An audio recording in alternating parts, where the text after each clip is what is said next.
Swastiastu, Namo Buddhaya, Salam Kebajikan Rahayu. Sebelumnya, perkenalkan kami dari kelompok 1 yang akan membahas mengenai peran Pancasila di era globalisasi.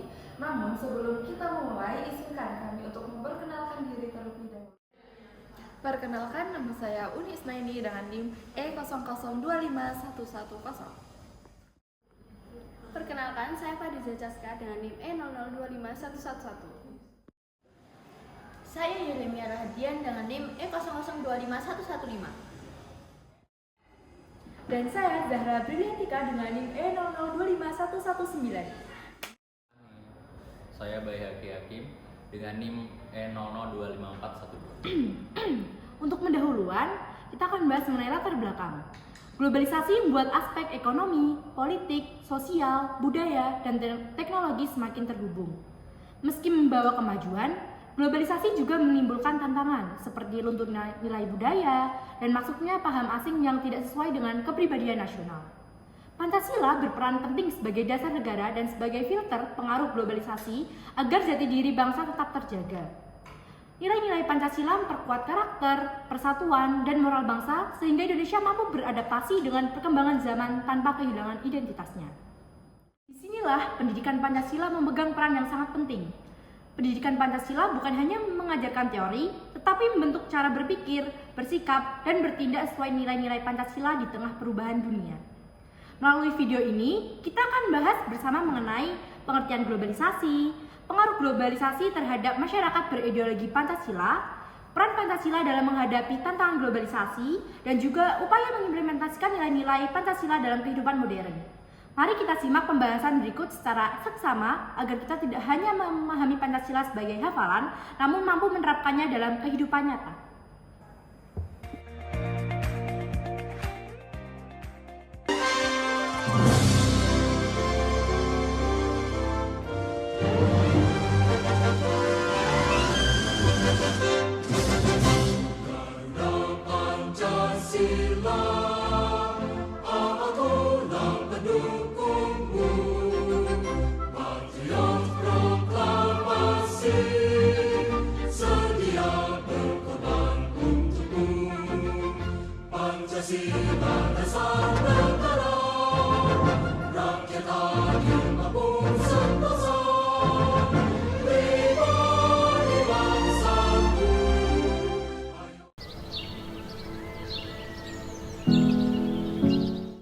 Jadi apa sih sebenarnya globalisasi itu? Globalisasi merupakan proses integrasi internasional yang terjadi akibat pertukaran pandangan dunia, produk, pemikiran, dan aspek-aspek kebudayaan lainnya. Sederhananya, globalisasi adalah proses di mana berbagai hal dari berbagai negara saling terhubung dan mempengaruhi satu sama lain, mulai dari budaya, politik, hingga cara berpikir kita. Menurut ahli bernama Scholte, pada tahun 2000 globalisasi adalah identifikasi hubungan sosial secara mendunia, sehingga menghubungkan kejadian-kejadian lokal, peristiwa yang terjadi di tempat yang berjauhan.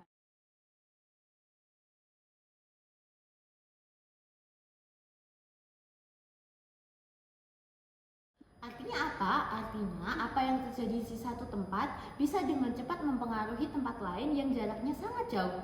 Misalnya, tren fashion dari Korea bisa dengan cepat sampai dan populer di Indonesia. Nah, itulah pengertian dari globalisasi. Selanjutnya, kita akan membahas tentang peran Pancasila dalam menghadapi era globalisasi. Di era yang serba cepat seperti sekarang, berbagai budaya asing, teknologi, dan informasi masuk dengan sangat mudah. Karena itu, Pancasila berfungsi sebagai dasar negara, filter budaya asing, sekaligus pedoman moral agar bangsa Indonesia tetap memiliki identitas. Nah, sekarang mari kita lihat bagaimana nilai-nilai Pancasila dapat diaktualisasikan di tengah arus globalisasi. Pertama, nilai ketuhanan yang Maha Esa. Nilai ini mengajarkan kita untuk beriman dan menghormati kebebasan beragama. Dalam konteks globalisasi, sikap ini sangat penting untuk menangkal radikalisme dan menjaga kerukunan antar umat beragama. Nah, yang kedua, nilai kemanusiaan yang adil dan beradab. Di sini kita diajarkan untuk menghormati hak asasi manusia dan menjunjung persamaan derajat. Artinya, kita tidak hanya menghargai sesama warga negara sendiri, tetapi juga bangsa lain. Nah, nilai ini membantu kita untuk tetap humanis dan menghormati perbedaan di tingkat global. Ketiga, persatuan Indonesia. Globalisasi membawa banyak budaya asing yang bisa memengaruhi cara hidup kita. Nilai persatuan mengingatkan kita agar tetap mencintai budaya sendiri dan bijak dalam memilih budaya luar yang masuk. Nah, supaya kita tidak kehilangan jati.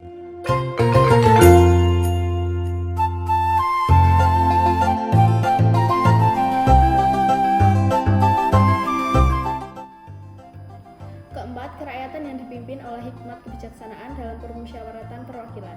Nilai ini menekankan pentingnya musyawarah dan demokrasi. Dalam menghadapi budaya asing, masyarakat Indonesia harus memfilter pengaruh dari luar.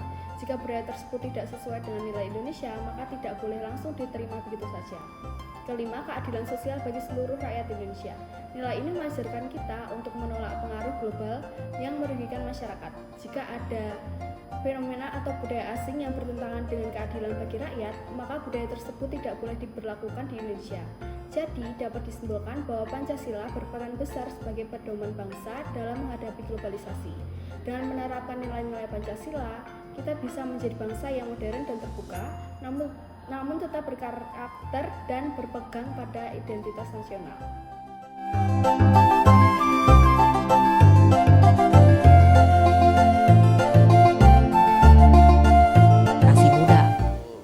Pembinaan ideologi Pancasila harus disesuaikan dengan situasi terkini. Jadi kalau masyarakat Indonesia yang sekarang saya lihat jumlahnya remaja yang tadinya usianya 20 tahunan itu ada 86 juta. Nah, kalau dikasih pelajaran Pancasila kayak penataran ya mungkin separuhnya akan tidur. Jadi lebih baik dilakukan pembinaan, disebut pembinaan, masuk ke dalam dunia yang memang bisa mereka terima, misalnya medsos, usianya 20 tahunan itu ada 86 juta. Nah, kalau dikasih pelajaran Pancasila kayak penataran ya mungkin separuhnya akan tidur. Jadi lebih baik dilakukan pembinaan, disebut pembinaan, masuk ke dalam dunia yang memang bisa mereka terima, misalnya medsos.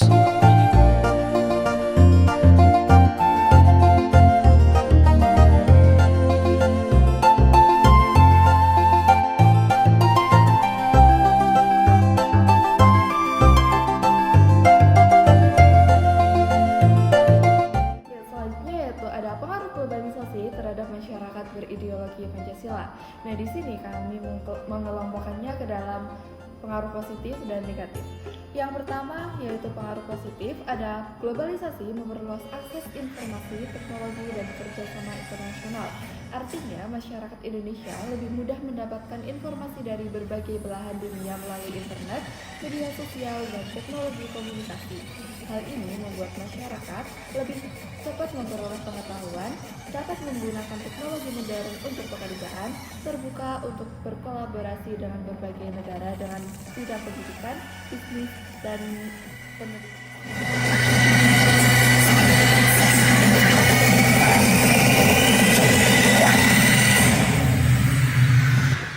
Lalu yang kedua ada kolaborasi ekonomi dan budaya internasional yang mendorong pertumbuhan ekonomi, di mana globalisasi itu dapat membuka peluang bagi Indonesia untuk melakukan perdagangan internasional seperti ekspor dan impor, menarik investasi asing, menciptakan lapangan pekerjaan baru, serta memperkenalkan budaya Indonesia ke dunia.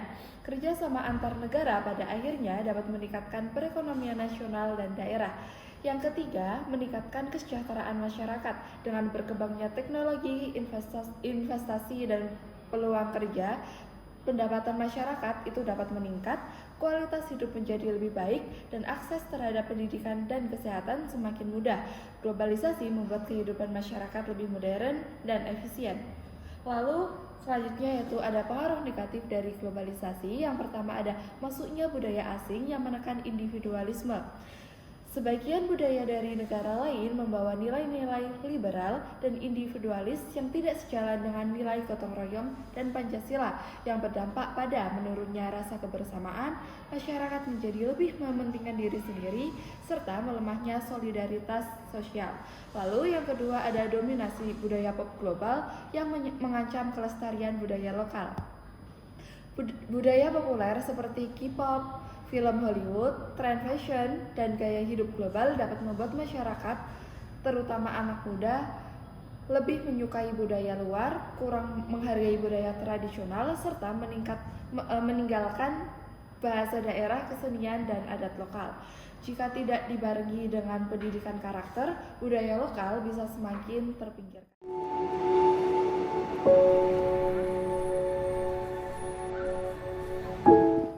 Lalu yang ketiga atau yang terakhir ada munculnya ketidaksetaraan ekonomi, di mana tidak semua orang itu mampu mengikuti perkembangan globalisasi yang mengakibatkan mereka itu tidak memiliki akses teknologi dan pendidikan semakin maju, sementara yang kurang mampu itu tertinggal dan jurang antara orang kaya dan miskin itu semakin lebar. Ini bisa berdampak pada ketidakadilan sosial dan masalah kesejahteraan.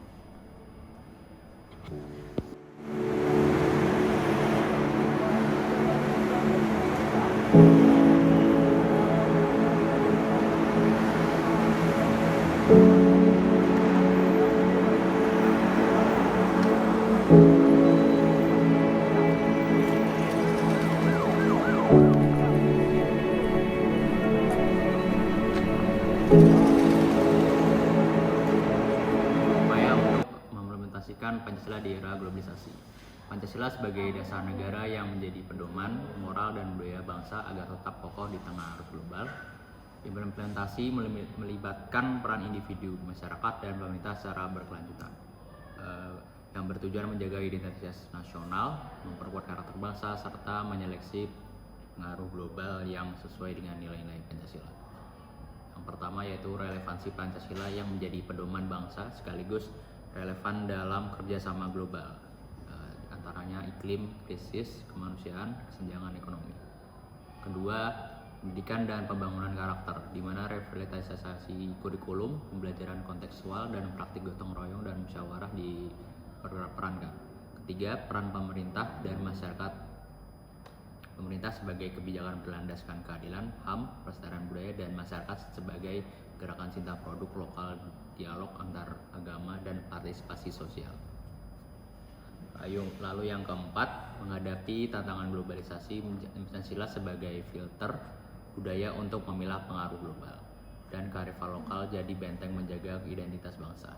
Yang terakhir, atau kelima, Pancasila dan teknologi sebagai panduan etika dalam pemanfaatan teknologi, literasi digital, berlandaskan nilai kemanusiaan dan persatuan.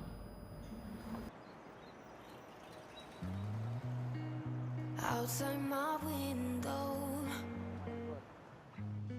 is everything pale and cold? Can't seem to pick up my phone. It's been ringing all day long.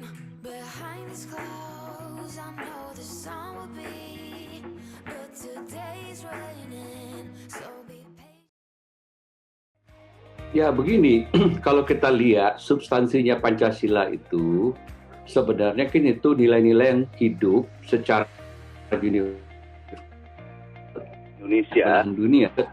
Itu pertama misalnya nilai-nilai ketuhanan. Jadi kita memang menganut negara yang berketuhanan, ya.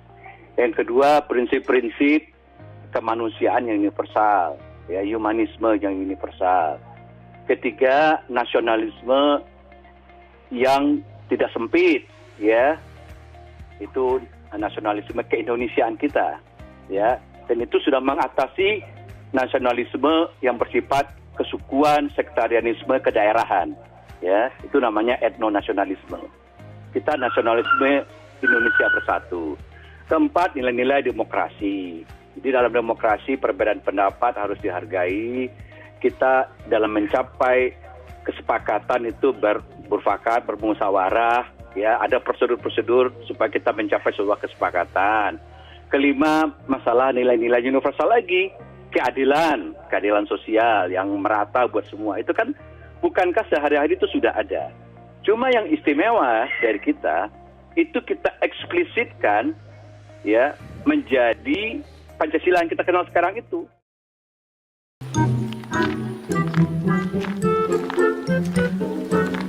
Hoho, enak banget kamu santai di sini. Sementara kita semua belajar. It's not my problem. Itu derita lo semua. Dasar anak orang kaya sombong. Taunya cuma minta sama orang tua. Kalau nggak ada bapak kamu, paling juga kamu bulukan sama kayak kita.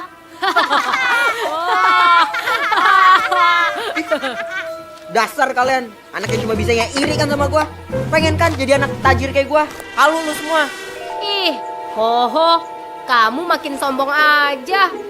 Yuk teman-teman, gak usah temenin dia nih, anak sombong, temannya Fir'aun. Apa lo bilang? Berani lo ngatain gua kayak gitu? Rasain tuh. Gua bakal bikin lo semua jerak dan mohon ampun sama gua. Hoho, jangan kasar dong. Kamu jahat. Kita aduin aja ke Pak Kiai. Surahin hoho.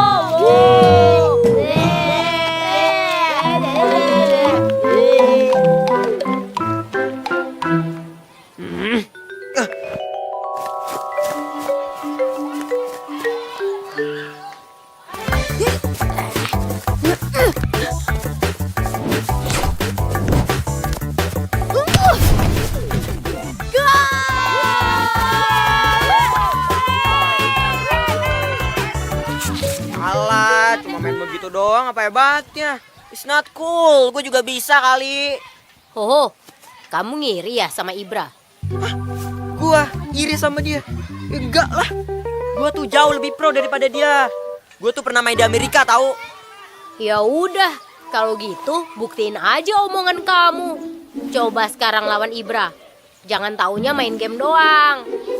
Oke, siapa takut?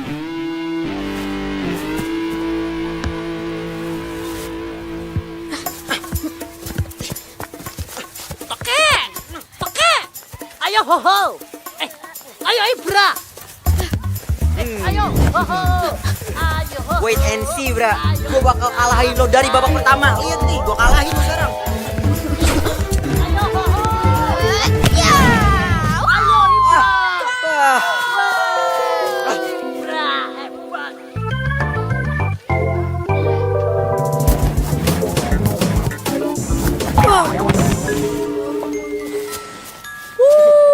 Katanya juara bola. Makanya jangan songong. Kukira jago, ternyata cupu. You guys so mean. Oh, kamu enggak apa-apa? Oh, tunggu.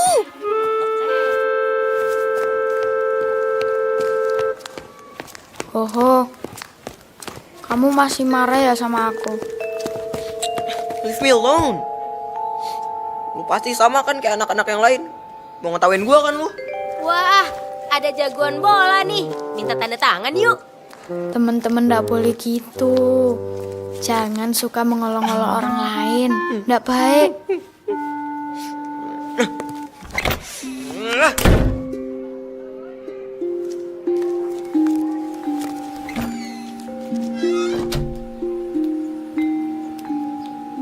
Puas kan lu? Gara-gara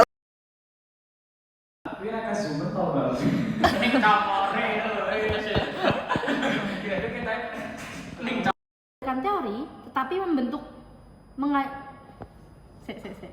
Disinilah Fani.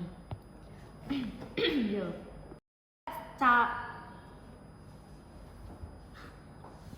Karena itu, Pancasila berfungsi sebagai dasar negara. Kelima, keadilan. Benar kan? Sampai situ kan tadi. Pancasila. Nah, di sini kami mengelompokkan musik. Hey. Apa? Yang video Taman Justisia kan enggak? Apa gimana? Apa gimana? Mbak, ngebak-ngebai memang ini hakim kok malah, Mbak. Main video apa iki kok?